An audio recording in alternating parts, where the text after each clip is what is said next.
एक जंगल में एक लोमड़ रहता था। एक दिन वो भूखा प्यासा भोजन की तलाश में जंगल में भटक रहा था। भटकते भटकते सुबह से शाम हो गई, लेकिन उसे कोई शिकार न मिला। शाम होते होते वो जंगल के पास के गांव में पहुंच गया। वहां उसे एक खेत दिखाई पड़ा। भूखा लोमड़ खेत में घुस गया। वहां एक ऊंचे पेड़ पर अंगूर की बेल लिपटी हुई थी, जिसमें रसीले अंगूर के गुच्छे लगे हुए थे। ये अंगूर तो बहुत मीठे लग रहे हैं, इन्हें तो मैं बहुत मजे से खाऊंगा। अंगूर देखते ही लोमड़ के मुंह से लार टपकने लगी। वो उन रस भरे अंगूरों को खाकर अपनी भूख मिटाना चाहता था। उसने अंगूर के गुच्छे को देखा और जोर से उछला। ऊंची डाली पर लिपटी अंगूर की बेल पर लटका अंगूर का गुच्छा उसकी पहुंच के बाहर था। वो उस तक पहुंच नहीं पाया। उसने सोचा, क्यों ना एक बार और कोशिश की जाए।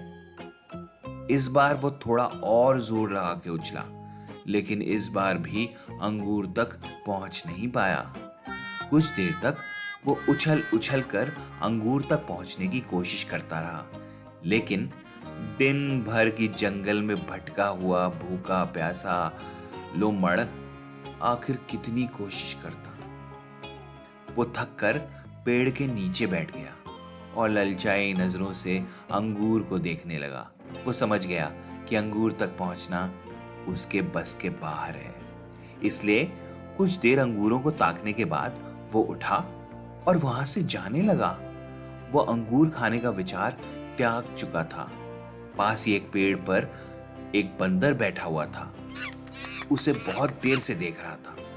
उसे जाते हुए देख वो खुद को रोक नहीं पाया और पूछ बैठा, "लो, क्या हुआ लोमड़वाए, वापस क्यों जा रहे हो? अंगूर नहीं खाओगे क्या?" लोमड़ रुका और बंदर को देखकर फीकी मुस्कान के साथ बोला, "नहीं बंदर भाई, मैं ऐसे अंगूर नहीं खाता, ये तो खट्टे हैं।" इस कहानी से हमें ये सीख मिलती है कि जब हम किसी चीज को प्राप्त नहीं कर पाते, तो हमें कमजोरियों को छुपाना नहीं चाहिए, बल्कि हमें अपने कमजोरियों को पहचान कर उसे दूर करना चाहिए और सूझबूझ से काम लेकर तब तक कोशिश करनी चाहिए जब तक हम सफल ना हो जाएं। दूसरों पर दोष मढ़ने से जीवन में कुछ हासिल नहीं होता। हासिल होता है कड़े परिश्रम और प्रयासों से।